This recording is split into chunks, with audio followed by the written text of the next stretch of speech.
ശരിക്കും പറഞ്ഞാൽ ഏതൊരു പെണ്ണും ആഗ്രഹിക്കും ഇങ്ങനെ ഒരു ഭർത്താവിന്.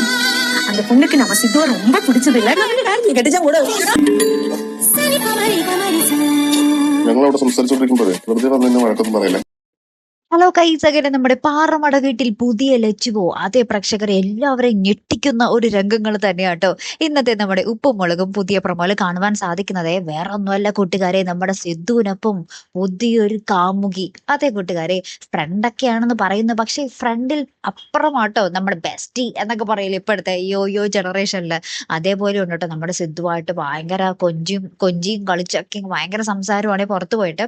അപ്പൊ ഇത് കണ്ടിട്ടാണെങ്കിൽ നമ്മുടെ ലച്ചുവിന് സഹിക്കാൻ പറ്റുന്നില്ല. ലച്ചു ഇങ്ങനെ ഒളിഞ്ഞു നോക്കി എന്റെ സിദ്ധു എന്നൊക്കെ പറഞ്ഞിട്ട് ഇങ്ങനെ അവിടെ നിന്ന് മോങ്ങിക്കൊണ്ടിരിക്കുവാണേ. ഭവാനിയമ്മ ഇതൊക്കെ കണ്ടിട്ട് പറയുന്നുണ്ട്, കൈയോടെ പിടിച്ചാല് നിന്റെ ഭർത്താവിനെ നിനക്ക് തിരിച്ചു കിട്ടും, അല്ലെങ്കിൽ നീ ദുഃഖിക്കേണ്ടി വരും മോളെ എന്നും പറഞ്ഞ് നമ്മുടെ ഭവാനിയമ്മയും കട്ട ഡയലോഗ് അടിക്കുന്നുണ്ടേ. അപ്പൊ കേശു പറയുന്നുണ്ട്, അവർക്ക് ഇഷ്ടമാണെങ്കിൽ അങ്ങോട്ട് കെട്ടിച്ചു കൊടുക്ക് ലച്ചു ചേച്ചി എന്ന് പറയുന്നുണ്ട്. അപ്പൊ തന്നെ നമ്മുടെ ലച്ചു കേശുവിനെ കൊങ്ങ കയറി പിടിക്കുന്നൊക്കെ ഉണ്ട് കേട്ടോ. അപ്പൊ ഇവര് തമ്മിൽ ഭയങ്കര സംസാരവും തൊടലും പിടിക്കലൊക്കെ ഉണ്ട് കേട്ടോ.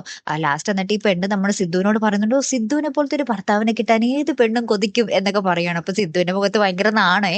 ലാസ്റ്റ് ഈ നമ്മുടെ സിദ്ധുവിന്റെ ബെസ്റ്റിയും കൂടെ അടുക്കളയിലോട്ട് വരുന്നുണ്ട്. അപ്പൊ അടുക്കളയിൽ നമ്മുടെ ലച്ചും ഭവാനിയമ്മയും എല്ലാവരും ഉണ്ടാകും. അപ്പൊ ഇവര് വല്ലാത്തൊരു നോട്ടൊക്കെ നോക്കുന്നുണ്ട് ഇവരെ. ലാസ്റ്റ് നമ്മുടെ സിദ്ധു ലച്ചുവിന്റെ അടുത്ത് വന്ന് പറയുന്നുണ്ട്, ഞങ്ങൾ അവിടെ സംസാരിച്ചുകൊണ്ടിരിക്കുമ്പോൾ ഇടയ്ക്ക് വന്ന് ദേഷ്യപ്പെടരുത് കേട്ടോ എന്നും പറഞ്ഞൊരു വാണിംഗ് കൊടുത്തിട്ട് ഈ ബെസ്റ്റിയായിട്ട് വീണ്ടും സിദ്ധു സംസാരിക്കാൻ വേണ്ടി പുറത്തേക്ക് പോവുകയാണേ.